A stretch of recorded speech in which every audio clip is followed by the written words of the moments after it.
بهمة حب الأنام। যুবক ছেলেরা অনেকে আজকাল বালেগ হওয়ার পরও ফরজ গোসলের ব্যাপারে তথাকথিত লজ্জার কারণে উদাসীন থাকেন। অনেকে অবস্থায় সালাত আদায় করেন। এ বিষয়ে কিছু বলবেন কি?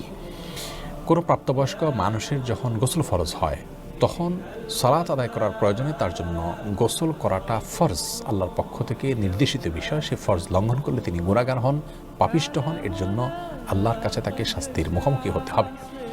অতএব যদি আপনি এমন কোনো পরিবেশে থাকেন, এমন কোনো সিচুয়েশনে থাকেন যেখানে আপনি গোসল করতে গেলে, আপনার ফরজ গোসল করতে গেলে অন্যরা টের পেয়ে যাবে যে আপনার গোসল ফরজ হয়েছে, সেজন্য আপনি হয়তো লজ্জা বোধ করছেন, আপনার মধ্যে জড়তা কাজ করছে, মনে রাখবেন এই লজ্জা এবং এই জড়তা এটা শয়তান সৃষ্টি করছে আপনাকে আল্লাহর নির্দেশ থেকে দূরে সরাবার জন্য।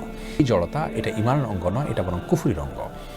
যে লজ্জার কারণে আপনি ভালো কাজ করতে পারেন না, যে লজ্জার কারণে আপনি আল্লাহর নির্দেশের পথে চলতে পারেন না, যে লজ্জার কারণে আপনি গুনাহ থেকে বেঁচে থাকতে পারেন না, সেই লজ্জা কুফরির অঙ্গ। আর পক্ষান্তরে যে লজ্জার কারণে আপনি গুনাহের কাজে যেতে পারেন না, পাপের কাজে যেতে আপনার ভিতরে জড়তা তৈরি হয়, আপনি বিব্রত বোধ করেন, আপনার ভিতরে লজ্জা কাজ করে, তাহলে সেই লজ্জা প্রশংসিত এবং সেটাই ঈমানাঙ্গ। হাদিসে যে লজ্জাকে ঈমানাঙ্গ বলা হয়েছে সেটা হলো এই লজ্জা। অতএব এখানে লজ্জা এটা শয়তান আমাদের ভিতরে সৃষ্টি করে লজ্জাশীলতাটাকে, বিধায়টাকে আমাদের জয় করতে হবে।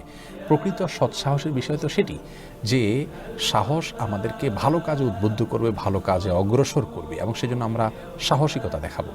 এখানে আপনাকে জয় করতে হবে আপনার জড়তাকে এবং এই শয়তানি বা কুফুরির অঙ্গ যে লজ্জা সেটিকে।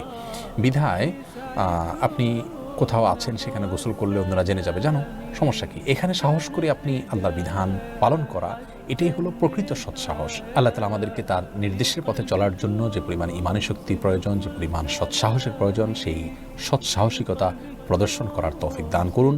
এবং শয়তান যে লজ্জাশীলতা আমাদের মধ্যে সৃষ্টি করে এবং যার মাধ্যমে আমরা আল্লাহর নির্দেশ থেকে দূরে থাকি, সেরকম লজ্জাশীলতা থেকে আমরা আল্লাহর কাছে পানাহ চাই।